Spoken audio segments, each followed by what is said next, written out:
Welcome to Fortress of Faith with Tom Wallace, calling North America to repentance and revival. Welcome back to Fortress of Faith. This is Tom Wallace. Thank you for joining us together at the corner of truth and courage. Today, October the 7th, is the number 1 year anniversary of the attack of Hamas against Israel, where they killed over 2,000 Israelis in cold blood. They didn't go after military targets. Instead, they went after the civilians, going into their homes, killing indiscriminately, and taking many as hostages, over 200 plus, back as hostages. Meanwhile, those that they were killing and attacking in the southern parts of Israel, they raped the women, did horrific things, and filmed it, and laughed and cheered and praised their God, Allah, while doing it, and started this war that we've been watching now for a year. Now we're 1 year in, and Israel will not be allowed to mourn. Meanwhile, Hezbollah has been shooting rockets again into the northern area of Israel. Earlier in the morning, they hit an area there, injuring at least 5 people. Most of the rockets are successfully shot down by the Iron Dome, but some do sneak in over the hundreds of rockets that they fired in. Over 8,000 rockets Hezbollah has been firing on Israel.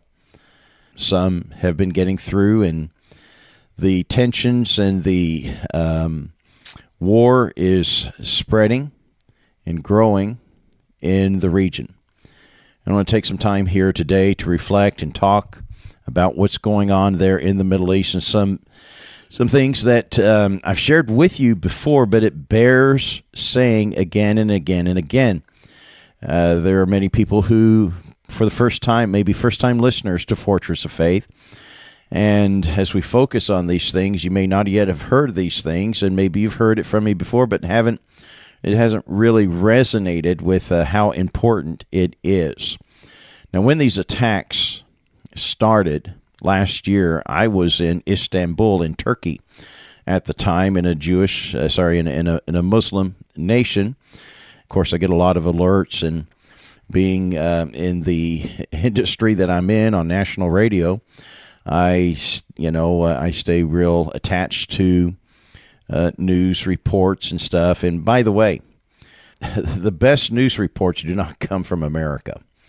The Americans are sadly anemic when it comes to world news.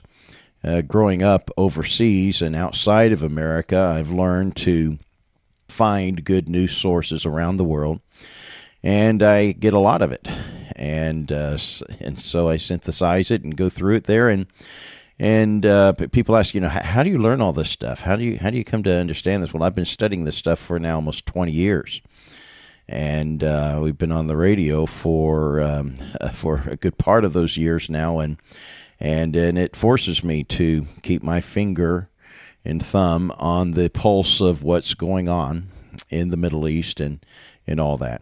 Now, here's the significant thing. You need to understand why. Why did Hamas attack when they did? This is very significant. Iran, of course, has been funding Hamas, and they've been funding Hezbollah. They are, in a sense, Iran's militia to fight Israel. Iran is over 900 miles away from Tehran to Jerusalem. They can't really send an army through Syria, through Iraq, certainly not through Jordan. Jordan wouldn't allow it. Come in with a ground offensive against Israel. So where do they put them? They put them in Lebanon, and they put them in the Gaza Strip on the south there, feeding them through weapons, through Egypt and through tunnels and all that stuff, and Israel's been successful of cutting off a great deal of that with Hamas. So Hamas is very much a wounded duck in this fight. Just about every part of the military wing of Hamas has now been eliminated. They've been killed. They've even taken out two of the biggest political leaders of Hamas. Haniyeh, of course, we've talked about that there, how it was such a strategic strike for Israel to take them out there while he was in Tehran in the guest house. And Israel had successfully planted a bomb there months before, waiting for him to return. And they detonated, and he was dead, the leader of Hamas. Now, they're still after one of its leaders, and who is in Gaza, and he is, the head of the Gazan affairs, Sinwar. And he is pretty much the last big leader for Hamas. He has now taken over the position that Haniyeh had. And then we've seen how Israel has successfully taken out just about every leader of Hezbollah. Nasrallah was recently taken out. He was the top of the group, of the terrorist group there, and then all of his generals below him and captains below that, and they've been successfully eliminated under the attack. But again, back to why did October 7th, the attack, initially begin? So Iran initiated this. They ordered Hamas to go into Israel, do what they did, but the key part was to take hostages. And they took over 250-plus hostages. Why did they want them to take hostages? Because everyone knows Israel will fight to bring their people back. It will force them across into Gaza. And that naturally would have been a trigger for Israel to go into Gaza with a land offensive and to physically put their soldiers, their boots on the ground in there, would trigger World War III. All the Arab nations would send their armies in, their planes, their tanks, their military, and it would be an all-on war with Israel. But it didn't happen. The Arabs stayed home. And this is the most significant part of this war. The Arabs have rattled their sabers a little bit. They've made their condemnations, but for the most part, they are staying home and staying out of this. So it begs the question, why? Why are they staying out of it? They're staying out of it because of one man.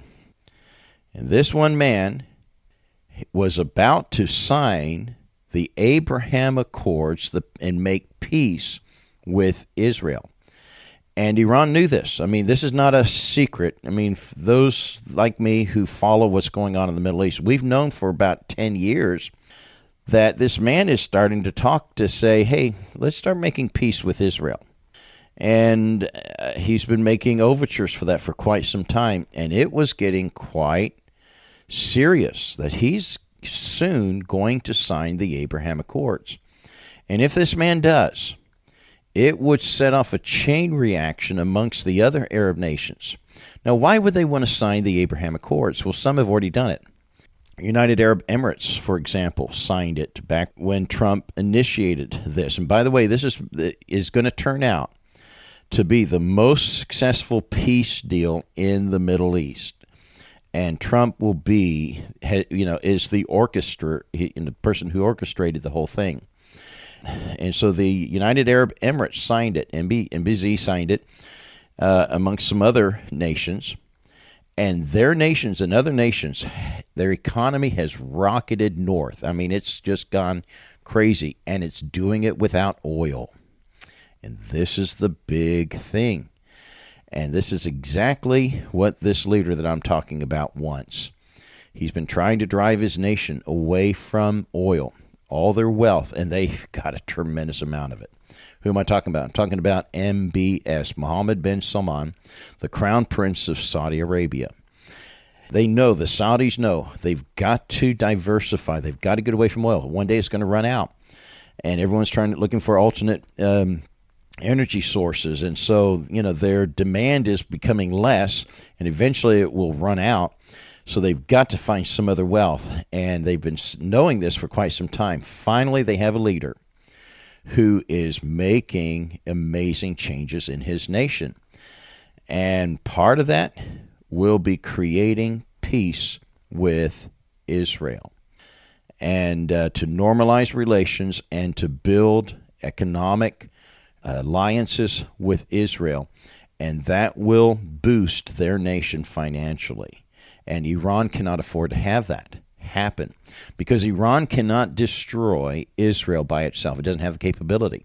Even though they've got their proxies, even though they've got people right on the border with Israel, they cannot defeat Israel by themselves. They need the Arabs.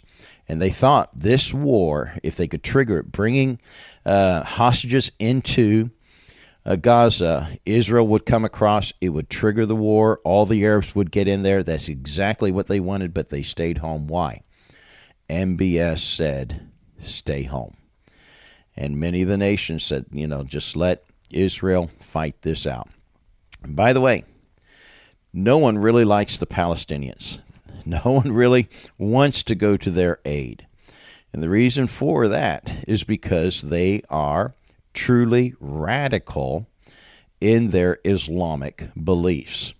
They're into the terrorism, and all these Arab leaders, men like al-Sisi in Egypt and King Abdullah over in Jordan, and Mohammed bin Salman of Saudi Arabia, and MBZs of United Arab Emirates and many other places.